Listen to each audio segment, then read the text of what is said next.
അപ്പോൾ ദൈവസഭയുടെ പ്രവർത്തന രീതി എന്ന് പറയുന്നത് അന്യോന്യമുള്ള ആ സമർപ്പിതമായ ശുശ്രൂഷ കൊണ്ടാണ്. സമർപ്പിതമായ ശുശ്രൂഷ, അതാണ് ശരിക്കും കൂട്ടായ്മ എന്ന് പറയുന്നത്. ശരിക്കും കൂട്ടായ്മ അതാണ്, കരുതൽ, അങ്ങോട്ടും ഇങ്ങോട്ടുമുള്ള കരുതലാണ് കൂട്ടായ്മ എന്ന് പറയുന്നത്. ഇപ്പോൾ എന്റെ ഈ ഇടത്തെ കയ്യിലൊരു കൊതുക് വന്നിരുന്നു കഴിഞ്ഞാൽ, അല്ലെങ്കിൽ ഇടത്തെ കയ്യിലൊരു കൊതുക് വന്നു കഴിഞ്ഞാൽ, ആ കൊതുകിനെ കൊല്ലാൻ ഞാൻ എന്റെ കൈ കൊണ്ട് ഭിത്തിയെ കൊണ്ടിരിക്കുകയൊന്നുമല്ല, ആണോ? അല്ല. ഉടനെ തന്നെ മറ്റേ കൈ എന്ത് ചെയ്യുന്നു? ആ കൊതുകിനെ അടിക്കുന്നു. ഈ കൈ പറയത്തില്ല എന്റെ മേലല്ലല്ലോ കൊതുകിരിക്കുന്നത് എന്ന് പറയത്തില്ല. കാര്യം അത് തമ്മിൽ അതുപോലെയുള്ള ഒരു യോജിപ്പ് ഉണ്ട്. ഈ രണ്ട് കൈകളെയും കാലുകളെയും ഒക്കെ യോജിപ്പിച്ച് നിർത്തുന്നത് എന്താണ്? തല. ഇതുപോലെയാണ് ക്രിസ്തീയ ജീവിതം എന്ന് പറയുന്നത്. നമ്മൾ അവയവങ്ങളാണെങ്കിൽ അവയവങ്ങളുടെ ചുമതല ഒരു അവയവം മറ്റൊരു അവയവത്തെ എപ്പോഴും ശുശ്രൂഷിച്ചുകൊണ്ടിരിക്കണം. ശുശ്രൂഷ ആവശ്യമില്ലാത്ത ഒരവയവുമില്ല. എന്റെ കണ്ണ് എന്റെ ശരീരത്തിന്, എന്റെ കൈക്ക് ആവശ്യമുണ്ട്. എന്റെ കണ്ണ് കാണുന്ന കാര്യങ്ങൾ തലയിലേക്ക് പറഞ്ഞു കൊടുത്തിട്ട് ആ തലയാണ് ഞാൻ എവിടെയെങ്കിലും എന്റെ മുമ്പിൽ ഒരു കുഴി ഉണ്ടെങ്കിൽ ആ കുഴിയിൽ ഞാൻ വീഴാതിരിക്കുന്നത്, എന്റെ കാൽ ഒടിഞ്ഞു പോകാതിരിക്കുന്നത്. എല്ലാം എന്തുകൊണ്ടാണ്? അന്യോന്യമുള്ള ആ ഡീപ്പായിട്ടുള്ള ശുശ്രൂഷ കൊണ്ടാണ്, അങ്ങോട്ടും ഇങ്ങോട്ടുമുള്ള ശുശ്രൂഷ. ഒരാൾ മാത്രമല്ല ശുശ്രൂഷിക്കുന്നത്. അതുകൊണ്ടാണ് കർത്താവ് പറഞ്ഞത് ഞാൻ നിങ്ങളുടെ, അവിടെ പറയുന്ന കാര്യം, ഞാൻ ഗുരുവും കർത്താവുമായ ഞാൻ നിങ്ങളുടെ കാലുകളെ കഴുകിയെങ്കിൽ നിങ്ങളും അന്യോന്യം, ഇല്ലേ? അന്യോന്യമാണ്, അല്ലാതെ ഒരാൾ മാത്രം ചെയ്യുക എന്നുള്ള അർത്ഥത്തിലല്ല അവിടെ പറഞ്ഞിരിക്കുന്നത്. അവിടെ എന്താണ് പറഞ്ഞിരിക്കുന്നത്? നിങ്ങളും അന്യോന്യം കാലുകളെ കഴുകുവിൻ. അപ്പോൾ യേശു അത് അവർക്ക് കാണിച്ചു കൊടുത്തു. ഞാൻ നിങ്ങളുടെ കാലുകളെ കഴുകുന്നുവെങ്കിൽ, ഗുരുവും കർത്താവുമായി ഞാൻ നിങ്ങളുടെ കാൽ കഴുകിയെങ്കിലും നിങ്ങളും തമ്മിൽ കാൽ കഴുകേണ്ടതാകുന്നു. കാല് കഴുകാൻ വാസ്തവത്തിൽ പത്രോസ് സമ്മതിക്കുന്നില്ല, അല്ലേ? പത്രോസ് സമ്മതിക്കുന്നില്ല. ശരിക്കും അവിടെ വായിക്കുമ്പോഴത്തേക്ക് അവിടെ കാണുന്നത്, അപ്പോൾ ശിമോൻ പത്രോസിന്റെ അടുക്കൽ വന്നപ്പോൾ അവൻ കർത്താവെ നീ എന്റെ കാൽ കഴുകുന്നുവോ എന്ന് പറഞ്ഞു. കാൽ കഴുകുന്നു എന്ന് പറഞ്ഞു കഴിഞ്ഞപ്പോഴത്തേക്ക് അവൻ പറയുന്നത്, നീ മശിഹയല്ലേ, നീ ഗുരുവല്ലേ, നീ എന്തിനാ എന്റെ കാല് കഴുകുന്നത്? ഉടനെ കർത്താവ് എന്ത് പറഞ്ഞു? യേശു അവനോട്, ഞാൻ ചെയ്യുന്നത് നീ ഇപ്പോൾ അറിയുന്നില്ല, പിന്നെ അറിയുമെന്ന് ഉത്തരം പറഞ്ഞു.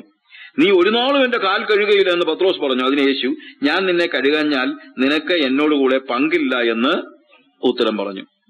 അപ്പോൾ ഈ അന്യോന്യ ശുശ്രൂഷയുടെ ഏറ്റവും വലിയ പ്രത്യേകത എന്നറിയാമോ? അന്യോന്യ ശുശ്രൂഷ നമ്മളെ അന്യോന്യം പങ്കുകാരാക്കുകയാണ്, പാർട്ട്നേഴ്സ് ആക്കുകയാണ്. മനസ്സിലാകുന്നുണ്ടോ? നമ്മുടെ സഭകളിൽ അന്യോന്യ ശുശ്രൂഷ നടത്തുമ്പോൾ ഒരാളങ്ങ് വേലക്കാരനാവുകയല്ല, ഒരാൾ ആരാവുകയാണ്? പങ്കുകാരനാവുകയാണ്, പാർട്ട്നേഴ്സ് ആവുകയാണ്. കർത്താവ് പറഞ്ഞു, ഞാൻ നിന്നെ കഴുകുന്നില്ലെങ്കിൽ നിനക്ക് എന്നോടുകൂടെ പങ്കില്ല, ഇല്ലേ? അപ്പോൾ അന്യോന്യമുള്ള ശുശ്രൂഷ എന്ന് പറയുന്നത് നമ്മളുടെ പാർട്ട്ണർഷിപ്പിന്റെ അടയാളമായിട്ടാണ് ഇവിടെ കാണുന്നത്. പാർട്ട്ണർഷിപ്പിന്റെ അടയാളമാണ്. അപ്പൊ പത്രോസ് പറഞ്ഞു, കർത്താവിന്റെ കാൽ മാത്രമല്ല തലയും കൂടെ കഴുകണമേ. കർത്താവ് പറഞ്ഞു, കുളിച്ചിരിക്കുന്നവന് കാലല്ലാതെ കഴുകുവാൻ ആവശ്യമില്ല. താഴോട്ട് വായിക്കുന്ന ഭാഗങ്ങൾ നമുക്കറിയാമല്ലോ. പിന്നീട് യൂദാസിനെ കുറിച്ച് പറയുന്നു. എങ്കിലും ഒടുവിൽ പറഞ്ഞു നിർത്തുന്നത്, കർത്താവും ഗുരുവുമായ ഞാൻ നിങ്ങളുടെ കാൽ കഴുകിയെങ്കിൽ. അപ്പോൾ യേശു ആരാണ്? കാല് കഴുകിയതുകൊണ്ട് അവൻ കർത്താവ് അല്ലാതാകുന്നുണ്ടോ? ഇല്ല. കാൽ കഴുകിയതുകൊണ്ട് അവൻ ഗുരുവല്ലാതാകുന്നുണ്ടോ? ഇല്ല. പക്ഷെ കർത്താവും ഗുരുവുമായ ഞാൻ നിങ്ങളുടെ കാൽ കഴുകിയെങ്കിൽ നിങ്ങളും തമ്മിൽ കാൽ കഴുകേണ്ടതാകുന്നു. ഞാൻ നിങ്ങൾക്ക് ചെയ്തതുപോലെ നിങ്ങളും ചെയ്യേണ്ടതിന് ഞാൻ നിങ്ങൾക്ക് ഒരു ദൃഷ്ടാന്തം തന്നിരിക്കുന്നു. ഒരു ദൃഷ്ടാന്തം. ഇത് ലോകത്തിന് മനസ്സിലാകുന്ന കാര്യമല്ല. പക്ഷെ ഇതാണ് ദൈവസഭയുടെ ഉപദേശം. ഞാൻ എന്റെ വാക്കുകളെ അവസാനിപ്പിക്കുമ്പോൾ നിങ്ങളോട് പറയാനുള്ള ഒരു കാര്യം ഇതാണ്. രണ്ട് കാര്യങ്ങളാണ്. യേശു ഗുരുവാണ്, കർത്താവാണ്. പക്ഷെ ആ ഗുരു നമ്മളെ സ്നേഹിച്ചു, നമ്മളെ ശുശ്രൂഷിച്ചു. എന്തിനാണ്? അവൻ നമ്മളെ സ്നേഹിച്ചതുപോലെ സ്നേഹിക്കുവാനും അവൻ നമ്മളെ ശുശ്രൂഷിച്ചതുപോലെ ശുശ്രൂഷിക്കുവാനും. യേശു സ്നേഹിച്ചതുപോലെ എനിക്ക് മറ്റുള്ളവരെ സ്നേഹിക്കണം. അതുകൊണ്ടാണ് യേശുവിന്റെ സ്നേഹത്തെക്കുറിച്ച് ഇത്രയും വിശദമായിട്ട് നമ്മൾ പഠിച്ചത്. യേശു സ്നേഹിച്ചത്, he was not just loving the lovable, he was even loving the unlovable. സ്നേഹിക്കാൻ കൊള്ളാവുന്നതിനെ സ്നേഹിക്കാൻ എല്ലാവർക്കും കഴിയും, തങ്ങളെ സ്നേഹിക്കുന്നവരെ. അത് ജാതികളും അങ്ങനെ തന്നെ ചെയ്യുന്നുണ്ട്. പക്ഷെ ക്രിസ്തീയ സ്നേഹം അങ്ങനെയല്ല. അൺലവബിൾ ആയിട്ടുള്ള ആളുകളെ സ്നേഹിക്കാൻ കൊള്ളാത്തതിനെ സ്നേഹിക്കാൻ, കളിച്ചു കയറാൻ വരുന്നവരോട് പുഞ്ചിരിയോട് സംസാരിക്കാൻ. അതൊക്കെ അഭിനയമല്ല, ഞാൻ പറഞ്ഞല്ലോ, ശീലമല്ല, സ്വഭാവം, ക്രിസ്തുവേശുവിലുള്ള ഭാവം, ദ മൈൻഡ് ഓഫ് ക്രൈസ്റ്റ്. അല്ലാതെ ഒരിക്കലും വീണ്ടും ജനിക്കാത്ത ഒരുത്തന് യേശുവിന്റെ ജീവിതശൈലിയൊക്കെ പഠിച്ചേച്ച് അതുപോലെ അഭിനയിക്കാൻ കഴിയുമായിരിക്കും. പക്ഷെ അതല്ല കർത്താവ് ആവശ്യപ്പെടുന്നത്. കർത്താവ് നമ്മളോട് ആവശ്യപ്പെടുന്നത് അവനിൽ നിന്ന് ജനിച്ചുകൊണ്ട് അവനെപ്പോലെ അവൻ ചെയ്തത് ചെയ്തുകൊണ്ട് നമ്മൾ അവന്റെ ശിഷ്യന്മാർ ആകുവാനാണ്. ഞാൻ നിങ്ങളെ സ്നേഹിച്ചതുപോലെ നിങ്ങൾ അന്യോന്യം സ്നേഹിക്കണം. അങ്ങനെ സ്നേഹിച്ചാൽ, അവിടെ നമ്മൾ താഴെ കാണുന്ന ഒരു കാര്യമുണ്ട്, നിങ്ങൾക്ക് തമ്മിൽ, 35-ാമത്തെ വാക്യത്തിൽ, നിങ്ങൾക്ക് തമ്മിൽ സ്നേഹമുണ്ടെങ്കിൽ നിങ്ങൾ എന്റെ ശിഷ്യന്മാരെന്ന് എല്ലാവരും അറിയും. ആൾക്കാർ പറയും, ഇതെന്താ ഇവന്റെ സ്നേഹം, ഇതെന്താ ഇവനിങ്ങനെ ശുശ്രൂഷിക്കുന്നത്, നിങ്ങൾ എന്റെ ശിഷ്യന്മാരാണെന്നുള്ളത് അറിയും. പല സമയത്തും നമ്മളുടെ വാക്കുകളെക്കാൾ വലുതാണ് നമ്മുടെ ശുശ്രൂഷ, മറ്റുള്ളവരെ സേവിക്കുന്നത്. ഞാൻ പലയിടത്തും പറഞ്ഞിട്ടുള്ള ഒരു കഥയോടെ പറഞ്ഞ് എന്റെ വാക്കുകളെ അവസാനിപ്പിക്കും. ഒരു റെയിൽവേ സ്റ്റേഷനിൽ, എപ്പോഴും ട്രെയിൻ വന്നു പോകുന്ന ഒരു റെയിൽവേ സ്റ്റേഷൻ, നമുക്കറിയാമല്ലോ, ബോംബെയിലൊക്കെ സ്റ്റേഷൻസ് ഒക്കെ ആണെങ്കിൽ ഭയങ്കര ആൾക്കൂട്ടമാണ്.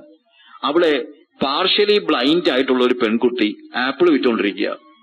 അപ്പൊ ആപ്പിളൊക്കെ അടുക്കി വെച്ചിട്ടുണ്ട്.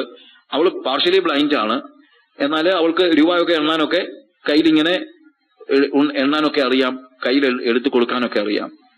അങ്ങനെ ആപ്പിളൊക്കെ അടുക്കി വെച്ചപ്പോൾ പെട്ടെന്നൊരു ട്രെയിൻ വന്നു. എല്ലാരും പെട്ടെന്ന് ഓടിപ്പോയ കൂട്ടത്തിൽ ഒരുത്തൻ വലിയ ഒരു പെട്ടിയുമായിട്ട് ഓടി ഈ പെങ്കൊച്ചിന്റെ ആപ്പിളിന്റെ ആ മേശയുടെ മൂലക്കിടിച്ച് ആപ്പിൾ മുഴുവൻ താഴെ വീണു. എല്ലാവരും ഓടിപ്പോ, ആരും അവിടെ നിന്നൊന്നുമില്ല. കാര്യം എല്ലാവർക്കും ട്രെയിൻ പിടിച്ചാലല്ലേ പറ്റുള്ളൂ. എല്ലാവരും ട്രെയിൻ പിടിക്കാനായിട്ട് ഓടിപ്പോയപ്പോൾ ഒരു മനുഷ്യൻ, അയാളൊരു പെട്ടി കൊണ്ടാണ് വന്നത്, അയാൾ ആ പെട്ടി എടുത്ത് വെച്ചിട്ട് അവിടെ തന്നെ വെച്ചിട്ട് പെട്ടെന്ന് കുനിഞ്ഞ് ആപ്പിളുകളെല്ലാം പെറുക്കി, ഒരു ആപ്പിൾ പോലും പോകാതെ എല്ലാം ചതഞ്ഞുപോയി. പലരും അതിന്റെ മണ്ടയ്ക്ക് കയറി ചവിട്ടി. എന്നാൽ അയാള് ആ ആപ്പിളെല്ലാം തിരിച്ചു പെറുക്കി വെച്ചു. ആ ട്രെയിൻ അയാൾ പോയില്ല. അപ്പൊ ഈ പെൺകുട്ടി കരഞ്ഞോണ്ടിരിക്കുകയാണ്.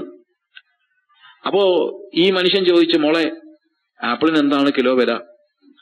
അവള് പറഞ്ഞു, അങ്കിൾ 50 രൂപയാണ്. അയാൾ എന്ത് ചെയ്തു? ഏറ്റവും നല്ല ആപ്പിളുകളെല്ലാം പെറുക്കി വെച്ചിട്ട് പറഞ്ഞു, മോളെ, ഈ ആപ്പിളുകൾക്കൊന്നും പറ്റിയിട്ടില്ല, അത് നിനക്ക് വിൽക്കാം. പക്ഷേ ബാക്കിയുള്ള കുറച്ച് ആപ്പിളുണ്ട്, അത് ചതഞ്ഞതാണ്. പിന്നെ ഞാൻ കുറച്ച് ആപ്പിൾ വേണമെന്ന് വെച്ച് നടക്കുമായിരുന്നു. പക്ഷെ എനിക്ക് അത് ജ്യൂസ് അടിക്കാനാ, അതുകൊണ്ട് എനിക്ക് ചതഞ്ഞതാണെങ്കിലും എനിക്ക് കുഴപ്പമൊന്നുമില്ല എന്ന് പറഞ്ഞ് ഈ ചതഞ്ഞ ആപ്പിൾ എല്ലാം കൂടെ അയാൾ തൂക്കി 5 കിലോ. അയാൾ 250 രൂപ എടുത്ത് ഈ പെങ്കൊച്ചിന്റെ കയ്യിൽ കൊടുത്തു. മോളെ, ഈ ആപ്പിളിന്റെ വിലയാണ്, എന്നാ പിടിച്ചോ എന്ന് പറഞ്ഞ്. 1 രൂപ പോലും കുറയ്ക്കാൻ പറഞ്ഞില്ല, ചതഞ്ഞതാണെന്നുള്ളത് പറഞ്ഞില്ല. അവളുടെ ചതഞ്ഞ മുഴുവൻ ആപ്പിളുകളും ഇയാള് വിലക്കെടുത്തിട്ട് അവൾക്ക് ആ രൂപ കൊടുത്തു. ഇവള് കരയാണ്. അവൾ പറഞ്ഞു, കരയണ്ട മോളെ, ബാക്കിയുള്ള നല്ല ആപ്പിളുകളാണ്, അത് നിനക്ക് വിൽക്കാൻ പറ്റും, കുഴപ്പമൊന്നുമില്ല, അതൊന്നും ചതഞ്ഞിട്ടില്ല. ഇയാള് എന്നാ ഞാൻ പോട്ടെ എന്ന് പറഞ്ഞ് പെട്ടിയെടുത്ത് പോകാൻ നേരം ഈ കൊച്ച് ഇയാളെ വിളിച്ച്, സർ. എന്താ മോളെ? ഞാനൊരു കാര്യം ചോദിച്ചോട്ടെ? എന്താ മോളെ? സാർ യേശു ആണോ? കൊച്ചു ചോദിച്ച ചോദ്യമാണ്. സാർ യേശു ആണോ? അതെന്താ മോളെ അങ്ങനെ ചോദിക്കാൻ കാര്യം? ഉടനെ ആ പെൺകുട്ടി പറഞ്ഞു, സാർ, എന്റെ അമ്മ എന്നോട് പറഞ്ഞിട്ടുണ്ട്, നീ ഏറ്റവും വലിയ പ്രതിസന്ധിയിലാകുമ്പോൾ യേശുവിനെ വിളിച്ച് കരയുക, യേശു നിന്നെ സഹായിക്കാൻ വരും. അങ്ങ് യേശു ആണോ? പ്രിയമുള്ളവരെ, നമ്മുടെ മുഖത്ത് നോക്കി ആരെങ്കിലും അങ്ങനെ ഒരു ചോദ്യം ചോദിച്ചിട്ടുണ്ടോ? ഉണ്ടെങ്കിൽ അതാണ് ജീവിതത്തിലെ ഏറ്റവും വലിയ ഭാഗ്യം. കർത്താവ് പറയാണ്, ഞാൻ നിങ്ങളെ സ്നേഹിച്ചതുപോലെ നിങ്ങൾ മറ്റുള്ളവരെ സ്നേഹിപ്പിൻ. നിങ്ങൾ തമ്മിൽ സ്നേഹിക്കുന്നുവെങ്കിൽ നിങ്ങൾ എന്റെ ശിഷ്യന്മാരെന്ന് ലോകം അറിയും. നമ്മൾ യേശു ആണോ എന്ന് ചോദിക്കത്തക്ക രീതിയിലുള്ള ഒരു ജീവിതം വേണം നമ്മൾ ജീവിക്കാൻ. ഇന്ന് രാത്രിയിൽ നമ്മൾ ഞാൻ എന്റെ വാക്കുകളെ അവസാനിപ്പിക്കുമ്പോൾ ഒന്നുകൂടെ ഞാൻ ഓർപ്പിക്കട്ടെ. യോഹന്നാന്റെ സുവിശേഷം 13-ാം അധ്യായത്തിൽ 2 കാര്യങ്ങളാണ് പ്രധാനമായും കർത്താവ് ആവശ്യപ്പെടുന്നത്, ഞാൻ നിങ്ങളെ സ്നേഹിച്ചതുപോലെ നിങ്ങൾ അന്യോന്യം സ്നേഹിക്കണം. ഞാൻ നിങ്ങളെ ശുശ്രൂഷിച്ചതുപോലെ നിങ്ങൾ അന്യോന്യം ശുശ്രൂഷിക്കണം. അതിന് രണ്ടിനും കർത്താവ് ഉദാഹരണങ്ങൾ കാണിച്ചു തന്നു. അവൻ യൂദായെ പോലും സ്നേഹിച്ചു. അവൻ താൻ മഹത്വത്തിൽ നിന്ന് വന്നവനാണെന്നും അവൻ ആരാണെന്നുള്ള തിരിച്ചറിവുണ്ടായിട്ടും ഒരു ദാസനെ പോലെ ശുശ്രൂഷ ചെയ്യുവാൻ അവൻ തന്നെ ഏൽപ്പിച്ചു കൊടുത്തു. അതവന്റെ ചോയ്സ് ആയിരുന്നു. ഇന്ന് രാത്രിയിൽ നമ്മൾ പോകും മുമ്പ് യേശു സ്നേഹിച്ചതുപോലെ സ്നേഹിക്കുവാനും യേശു ശുശ്രൂഷിച്ചതുപോലെ ശുശ്രൂഷിക്കുവാനും നമുക്ക് നമ്മളെ തന്നെ ഏൽപ്പിച്ചു കൊടുക്കാൻ പറ്റും. യേശു സ്നേഹിച്ചതുപോലെ സ്നേഹിക്കുക എന്ന് പറഞ്ഞാൽ ചില്ലറ കാര്യമല്ല. It is difficult, but it is not impossible. നമ്മളൊന്നും അത്രയൊന്നും ആയിട്ടില്ല നമ്മൾ പറയുമായിരിക്കും, ശരിയാ. പക്ഷെ വേറെ കാര്യമുണ്ട്, ദൈവം നമ്മൾ ഇന്ന് പ്രതീക്ഷിക്കുന്നത് അതാണ്, ഒരു വളർച്ചയാത്. പക്ഷെ ആ വളർച്ചയിൽ കർത്താവിന്റെ കൽപ്പനയായിട്ട് തന്നെ അത് മനസ്സിലാക്കണം. ഞാൻ നിങ്ങളെ സ്നേഹിച്ചതുപോലെ നിങ്ങൾ അന്യോന്യം സ്നേഹിപ്പിൻ. ഞാൻ നിങ്ങളെ ശുശ്രൂഷിച്ചതുപോലെ നിങ്ങൾ അന്യോന്യം ശുശ്രൂഷിപ്പിൻ. കണ്ണുകളെ ഇളയ്ക്കാം ഒരു നിമിഷം. ദൈവസന്നിധിയിൽ ഒരു തീരുമാനമെടുക്കാനുള്ള സന്ദർഭമാണ്. ഞാൻ നിങ്ങൾക്കൊരു അവസരം തരിക. കർത്താവിനോട് പറയാൻ പറ്റുമോ, കർത്താവേ, നിന്റെ സ്നേഹം എത്ര അഗാധമാണ്. ഞാൻ ഇന്നുവരെ ചിന്തിച്ചതിൽ നിന്നും എത്രയോ വ്യത്യസ്തമാണ്. ഞങ്ങൾ പഠിച്ചതിൽ നിന്നും എന്ത് വ്യത്യസ്തമാണ്. കർത്താവെ, ഞങ്ങളുടെ സ്നേഹമൊക്കെ വളരെ പരിമിതമായ സ്നേഹമാണ്. എന്നാൽ കർത്താവെ, ഏറ്റവും അടിസ്ഥാനപരമായി നീ ഞങ്ങളെ പഠിപ്പിച്ചതുപോലെ, നീ ഞങ്ങളെ സ്നേഹിച്ചതുപോലെ മറ്റുള്ളവരെ സ്നേഹിക്കുവാൻ നീ ഞങ്ങളെ പഠിപ്പിക്കണമേ. കൂട്ടുകാരനെ നിന്നെ പോലെ സ്നേഹിക്കണമെന്ന് പഴയ നിയമത്തിലുണ്ട്. അത് തന്നെ വലിയ കൽപ്പനയാണ്, അത് തന്നെ പ്രയാസമാണ്, അത് തന്നെ ചെയ്യുവാൻ പഴയ നിയമത്തിലുള്ളവർക്ക് കഴിഞ്ഞില്ല. കാരണം അവർക്ക് ആ വീണ്ടും ജനനത്തിന്റെ ആ പ്രത്യേകത അനുഭവിക്കുവാൻ പലർക്കും കഴിഞ്ഞില്ല. എന്നാൽ ഞങ്ങൾക്ക് നീ ഞങ്ങളെ പാപത്തിൽ നിന്ന് വീണ്ടെടുത്തത് കൊണ്ട്, ഞങ്ങൾക്ക് സ്വാതന്ത്ര്യം നൽകിയിരിക്കുന്നത് കൊണ്ട് മറ്റുള്ളവരെ സ്നേഹിക്കുവാനും മറ്റുള്ളവരെ സേവിക്കുവാനും, സ്നേഹിക്കുവാൻ മാത്രമല്ല ശുശ്രൂഷിപ്പാനും ഒക്കെ ഞങ്ങൾക്ക് സ്വാതന്ത്ര്യമുണ്ടല്ലോ. ഞങ്ങളുടെ ഈഗോയിൽ നിന്ന് ഞങ്ങൾക്കൊരു സ്വാതന്ത്ര്യം വേണം. ഞങ്ങളുടെ സ്വയത്തിൽ നിന്ന്, ഞങ്ങളുടെ അഹങ്കാരത്തിൽ നിന്ന് ഞങ്ങൾക്കൊരു സ്വാതന്ത്ര്യം വേണം. കർത്താവെ, നീ സ്നേഹിച്ചതുപോലെ ഞങ്ങൾക്ക് മറ്റുള്ളവരെ സ്നേഹിക്കണം. നീ ശുശ്രൂഷിച്ചതുപോലെ ഞങ്ങൾക്ക് മറ്റുള്ളവരെ ശുശ്രൂഷിക്കണം. എത്ര പേര് ദൈവസന്നിധിയിൽ അങ്ങനൊരു തീരുമാനമെടുക്കുന്നവർ കരങ്ങളെ ഉയർത്തി ദൈവത്തിന്റെ സന്നിധിയിൽ ഒന്ന് പറഞ്ഞാൽ, കർത്താവെ, നീ സ്നേഹിച്ചതുപോലെ സ്നേഹിക്കുവാൻ, നീ ശുശ്രൂഷിച്ചതുപോലെ ശുശ്രൂഷിക്കുവാൻ. ഞങ്ങൾക്ക് അതിന് സ്വയമായ ശക്തിയുള്ളവരല്ല. പക്ഷെ കർത്താവെ, നിന്റെ ആത്മാവിനെ നീ ഞങ്ങളുടെ ഉള്ളിൽ തന്നിരിക്കുന്നുവല്ലോ. കർത്താവെ, ഞങ്ങൾക്ക് കഴിയാത്തതിനെ സാധിക്കുവാനാണല്ലോ, ഞങ്ങളെ കർത്താവെ അതിന് പ്രാപ്തരാക്കുവാനാണല്ലോ ദൈവത്തിന്റെ പരിശുദ്ധാത്മാവിനെ ഞങ്ങൾക്ക് അയച്ചു തന്നത്. കർത്താവെ, നിങ്ങൾ അന്യോന്യം സ്നേഹിക്കുന്നത് കൊണ്ട് എന്റെ ശിഷ്യന്മാരെന്ന് അറിയുമെന്ന് പറഞ്ഞതുപോലെ ഞങ്ങളുടെ പ്രവൃത്തി കണ്ട്, ഞങ്ങളുടെ സ്നേഹം കണ്ട്, ഞങ്ങളുടെ ഇടപെടൽ കണ്ട് മറ്റുള്ളവർ ഞങ്ങൾ യേശുവിന്റെ സന്താനങ്ങളാണെന്ന് പറയുന്ന അവസ്ഥ ഞങ്ങൾക്ക് നൽകണമേ. ഞങ്ങളുടെ പിതാവിന്റെ പേര് നഷ്ടമാക്കുന്ന ഒന്നും ഞങ്ങൾക്കുണ്ടാകരുതേ. കർത്താവെ, നിന്റെ വചനത്തിൽ നീ പറഞ്ഞതുപോലെ നിങ്ങൾ ദൈവത്തിന്റെ പുത്രന്മാരാകേണ്ടതിന്, യെസ് ലോർഡ്, അപ്പോഴാണല്ലോ ഞങ്ങൾ യഥാർത്ഥത്തിൽ നിന്റെ പുത്രന്മാരാകുന്നത്. പിതാവിന്റെ സ്വഭാവം പ്രകാശിപ്പിക്കുമ്പോഴാണല്ലോ ഞങ്ങൾ ദൈവത്തിന്റെ പുത്രന്മാരാണെന്ന് തെളിയുന്നത്. സ്നേഹത്തെക്കുറിച്ചുള്ള വേദപുസ്തകത്തിലെ വചനങ്ങൾ എത്ര ആഴമുള്ളതാണെന്ന് ഞങ്ങൾ മനസ്സിലാക്കുന്നു. ഞങ്ങൾ ദൈവത്തിൽ നിന്നുള്ളവനാണോ പിശാചിൽ നിന്നുള്ളതാണോ എന്ന് അറിയുന്നത് തന്നെ ഞങ്ങൾ മറ്റുള്ളവരെ സ്നേഹിക്കുമ്പോഴാണല്ലോ. കർത്താവേ, നിന്റെ സ്നേഹം കൊണ്ട് ഞങ്ങളുടെ ഹൃദയം നിറയ്ക്കണമേ. ആ സ്നേഹം കൊണ്ട് മറ്റുള്ളവരെ സ്നേഹിക്കുവാൻ ഞങ്ങളെ പഠിപ്പിക്കണമേ. ദാസനെ പോലെ ശുശ്രൂഷ ചെയ്യുവാൻ, അത് ചൂസ് ചെയ്യാനായിട്ട്, അത് തെരഞ്ഞെടുക്കുവാൻ നീ ഞങ്ങളെ പഠിപ്പിക്കണമേ. അവിടുത്തെ കൃപകൾക്കായി സ്തോത്രം. യേശുവിന്റെ നാമത്തിൽ തന്നെ ആമേൻ.